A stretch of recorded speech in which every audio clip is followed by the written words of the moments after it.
Hello বন্ধুরা, আমাদের all in one HD চ্যানেলে আপনাদের স্বাগতম। আমি দীপিকা চলে এসেছি আপনাদের জন্য শুভ বিবাহ সিরিয়ালের আপডেট নিয়ে। যখনই সুধা জানতে পারে যে তারা দুজনে যে নাচ কম্পিটিশনে দুটো টিকিট পেয়েছে, পাশের পাড়ায় বেড়াতে যাওয়া সেটা নিয়েই যেতে আপত্তি জানায়। কারণ তেজ সেখানে গিয়ে সুধাকে নানা ধরনের কথা শোনাবে, বলবে কাজের ব্যাঘাত ঘটিয়েছে, নানাভাবে সুধাকে নিয়ে ঘুরতে গিয়ে তার ক্ষতি হয়ে গেল, সুধা তাই এই টিকিটটা ছিঁড়ে ফেলতে চায়। তখনই তেজ এসে ছিঁড়তে বাধা দেয়, দুজনেই পড়ে যায় বিছানায়, তাদের একে অপরের কাছাকাছি আসে। এরপরেই হঠাৎ করেই তেজের ভাই এবং বোন দুজনে আড়ি পাচ্ছিল, তাদের দেখে ফেলে তেজ, দরজাটা লাগিয়ে দেয়।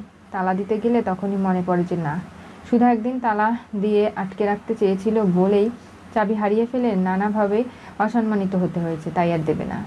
রাত্রিবেলা সুধা তার বোন এবং সমুদ্রকে নিয়ে নিজের একটা অর্ডার রয়েছে কাজে, সেগুলো পূর্ণ করে ফেলে। তরিতা ভিডিও করে দূর থেকে আর ভাবে যখনই সময় পাবো এই বিষয়টাকে জটিল করতে আমাকে এই প্রমাণগুলো তো দেখাতেই হবে। সুধা এই বাড়িতে থেকে ব্যবসা করছে, বাড়ির বড় বউ এতটা চালাক, কাউকে কিচ্ছু বলছে না। আমি এই প্রমাণগুলো একবার দেখিয়ে ওকে মিথ্যেবাদী প্রমাণ করতে পারলেই হয়ে যাবে। আমি দেখাচ্ছি মজা কি করা যায়। সুধা আরে একটা অর্ডারের টাকা পেয়ে যায় অগ্রিম, আর বলা হয় যে এই অর্ডারগুলো পূর্ণ করতে পারলে সবাই খুব খুশিও হয়ে যাবে, কারণ সুধার ডিজাইনগুলো ইউনিক, এগুলো কোথাও তারা দেখেনি। গায়ে হলুদের তত্ত্বের জন্য নতুন নতুন ডিজাইনের জিনিসপত্র প্রয়োজন, যেগুলো সুধা হাতেই তৈরি করতে পারে। আর তার জন্য মানুষের যেমন সাশ্রয়ী হয়, সুধাও কটা টাকা পায়, আর যা দিয়ে সে তেজ বসু মল্লিকের সমস্ত ঋণ পরিশোধ করে দেবে। কোনোভাবেই সেগুলোকে জিয়ে রাখতে চায় না। তাই পরের দিন রাত্রিবেলাও যখন অর্ডার রয়েছে, তাই সুধা নিজে কম্বল বালিশ সবটা রেখে চলে যায় রান্নাঘরে। সেখানে তার বোন এবং সমুদ্র হেল্প করছে, কিন্তু হঠাৎ করেই ঘুম ভেঙে যায় তেজের, দেখতে পারে যে সেখানে সুধা নেই, প্রচণ্ড রেগে যায়।